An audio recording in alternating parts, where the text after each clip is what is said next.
कृष्णा नदीच्या पाण्याच्या पातळीत संथ गतीनं वाढ होत असून नदीची पाणी पातळी आता 24 फुटांवर पोहोचली आहे। एकीकडे कृष्णा धरणाच्या पाणलोट क्षेत्रामध्ये संततधार पाऊस पडतोय, तर दुसरीकडे वारणा नदी पात्राबाहेर पडून नदीला पूरस्थिती निर्माण झाली आहे। यंदा कृष्णा नदीपेक्षा वारणा नदीला पूर आलेला आहे।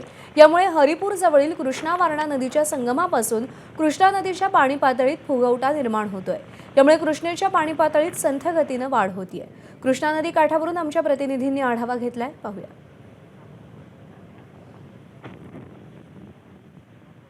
सांगलीमध्ये कृष्णा नदीची पाण्याची पातळी सध्या 24 फुटांच्या जवळ आहे। आपण सध्या आयर्विन पुलाजवळ आहोत आणि या ठिकाणी कृष्णा नदीचा पाण्याचा प्रवाह दिसून येतोय। पाणी संत गतीनं या ठिकाणी सध्या वाहत आहे, कारण कृष्णा नदीच्या पाणलोट क्षेत्रामध्ये संततधार सुरू आहे।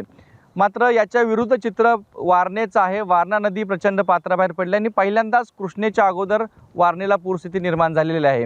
या ठिकाणी कृष्णेला जो हरिपूर येथील कृष्णा वारणा नदीच्या संगमापासून या ठिकाणी पाण्याचा फुगवटा होतोय आणि त्यामुळे काहीशी वाढ ही कृष्णेमध्ये होताना दिसून येते।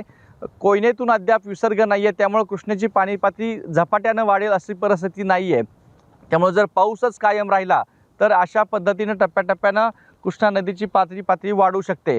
सध्या तरी कृष्णा नदीकाठी पुराचा धोका नाही आहे अशी परिस्थिती आहे। मात्र पाऊस असाच जर सुरू राहिला तर ही पाण्याची पातळी आणखीन काही प्रमाणामध्ये वाढू शकते। यामुळे सगळ्या सध्याच्या पाणी पातळीमुळे कृष्णा आणि वारणा या दोन्ही नद्यावरील सर्व बंधारे जवळपास पाण्याखाली गेलेले आहेत आणि वारणा नदी तर प्रचंड पात्राबाहेर वाहते आणि कृष्णा नदी जी आहे ती 24 फुटांच्या जवळ सध्या वाहताना दिसून येते।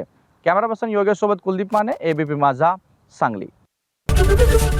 एबीपी माझा, उघडा डोळे बघा नीट।